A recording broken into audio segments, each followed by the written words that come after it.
Who's more eager to go to war, Republicans or Democrats?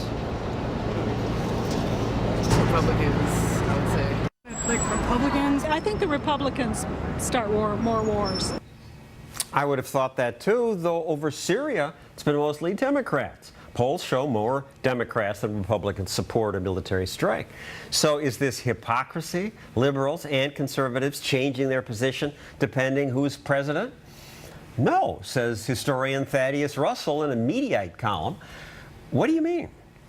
I mean that this is a progressive war. I mean that Iraq actually was a progressive war. I mean that the ideology of progressivism, which is about 100 years old, has always said we are obligated to uplift and save the world, not just in the ghettos, but outside our borders. Anywhere we find the oppressed, we must go out and save them. So it was Democrats that started most of the wars. World War I, Woodrow Wilson; World War II, FDR; Harry Truman, the Korean War; Kennedy and Johnson, Vietnam; Bill Clinton, Kosovo, Somalia. That's exactly right. Progressivism has been an imperialist ideology from its very beginning.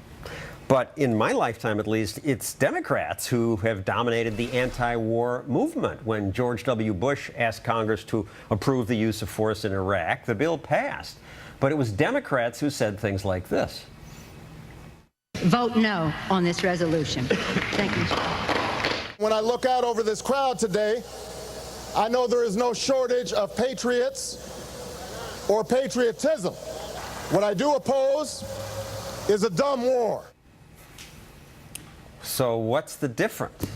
What happened was that in Vietnam, progressives who originally usually supported the intervention in Vietnam saw that their ideology ended up killing millions of people in that case and became horrified, I think, by the ends of their ideology, by the consequences of it, and for a brief moment in history turned against intervention, only because of that, and also because they didn't trust the policymakers who led those wars. And so now Barack Obama's president, he says, I trust myself, and so this is a good cause? That's right. So one of the things you've been seeing since Obama has been a return by progressives to their original interventionist, you could say, imperialist roots. Now, it was mostly Republicans who supported the Iraq War. We have a long list of Republicans who have changed their position on that. I think we're rolling them here. First the senators, then the congressmen, then some other well-known Republicans. This is not hypocrisy, you say? Not at all. So the so-called neocons who drove us to war in Iraq actually all began in the Democratic Party. They all began as progressives. Their great heroes, they have said, are Woodrow Wilson and Teddy Roosevelt and Franklin Roosevelt, the great progressives in history. They have been consistent, not hypocritical at all. They supported intervention in Iraq to remake Iraq in our image, and they're supporting intervention in Syria to do the same.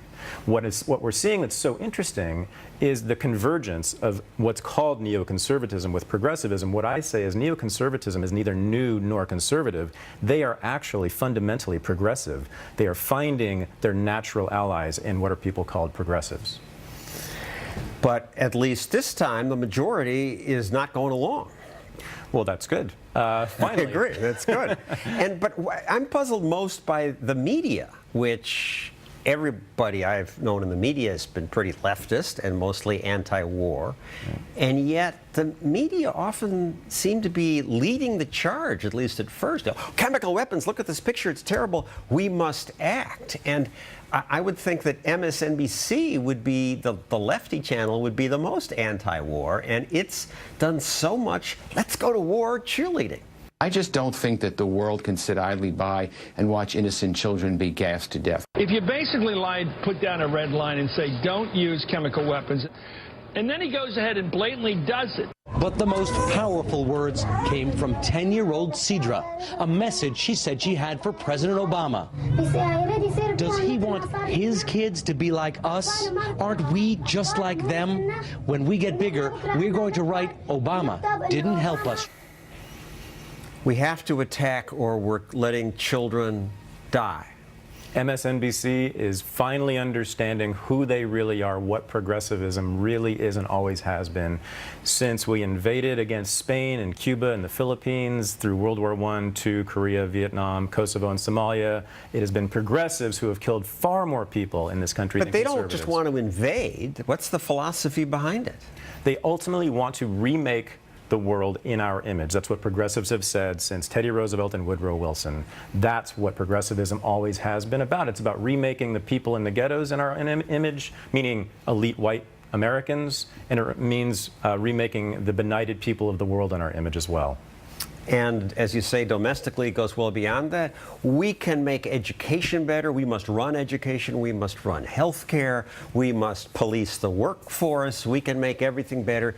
Government can do that benignly. That's right. It is uplifting the poor and the oppressed through the means of the state, through that monopoly on violence. Domestically, that's taxation and law enforcement. Abroad, it's through military force. It's very consistent.